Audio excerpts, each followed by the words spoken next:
फराज की शायरी याद आई मुझे। अब के हम बिछड़े तो शायद ख्वाबें मिले, जिस तरह सूखे हुए फूल किताब में। मुझसे बिछड़ के तू भी तो रोएगा उम्र भर, ये सोचने की मैं तेरी ख्वाहिशों में हूं।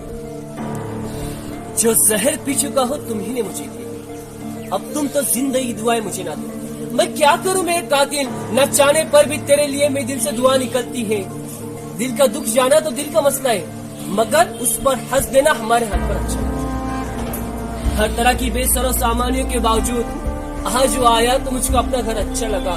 मुद्दतें हो गई फराज, जो दीवानगी थी ये यादें है, दिल की तमन्ना यही के आँख से हसरतें निकले। जब भी दिल खोल के रोए होंगे लोग आराम से सोए होंगे, तेरी बातें ही सुनाने आए लोग दिल ही दुकाने आए। हम इस तरह खुद को भुला बैठे जैसे किसी दीवाने बच्चे गुम हो जाए। इससे बढ़कर क्या तंज होगा फराज उसका ये कहना कि तू शायर ही दीवाना नहीं। अगर तू मुझसे खफा है तो जमाने के लिए, रंजिश ही सही दिल दुखाने के लिए, हम मुझे फिर से छोड़ जाने के लिए।